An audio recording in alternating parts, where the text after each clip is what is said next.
Story पता भी नहीं है। मतलब ये फिर से तैयार बैठे थे मुझको अरेस्ट करने के लिए। अली अमीन साहब ने ये नहीं देखा कि मेरे सूबे की हैं या नहीं है, मेरा बनता है या नहीं बनता। उन्होंने रेस्क्यू किया, उन्होंने मुझे, मेरी फैमिली को सिक्योर किया। उन्होंने हमें केपी हाउस में रखा कि आप यहाँ पे रहें, आप अपने बच्चों के साथ रहें, आपके बच्चों को आपकी जरूरत है, आप अपनी फैमिली के साथ रहें। मतलब अभी लोगों को बहुत है कि मैं केपी हाउस में रह रही हूँ, लेकिन यहाँ पे मैं रह रही हूँ क्योंकि उन्होंने मुझे यहाँ पे मेरी सेफ्टी के लिए रखा हुआ है, कि ताकि उनको पता है बाहर क्या हालात चल रहे हैं ना। तो मतलब केपी वालों ने, आप सोचें ये रात 2:30 बजे तक जब मैं यहाँ पे थी और मुझे सुबह कोर्ट जाना था, तो ज्यादा चांसेस यही थे कि मुझे फिर से बाहर उठाएंगे ये ना।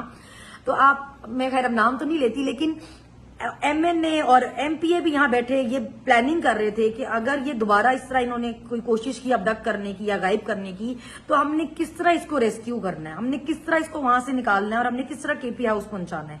मेरे लिए बहुत इज्जत की बात है कि अली अमीन साहब ने मुझे यहाँ पे अपने सूबे की मेहमान बना के रखा हुआ है। यहाँ पे उन्होंने मुझे कहा कि आप मेरी बेटी हैं, आप मेरी बहन है, आप इसको अपना घर समझिए, जब तक आप मुकम्मल महफूज नहीं आप यहाँ पे रहें।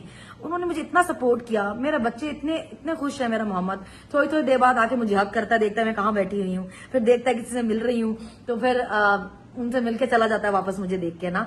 इस सब में, इस सारे टाइम में जो, हालांकि अली अमीन साहब पे बहुत प्रेशर है, देखें सारे सूबे उनके अगेंस्ट हैं, वफाक उनके अगेंस्ट है, उनको बहुत चीजें देखनी होती हैं।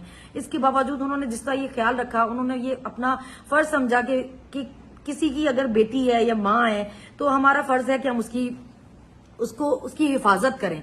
और उन्होंने मुझे यहाँ पे रखा, उन्होंने वो लेके आए, मेरी फैमिली से उन्होंने खुद बात की। मेरे अम्मी अबू भी यहाँ पे थे, शुरू में तो थे वो, फिर एक दिन रहे।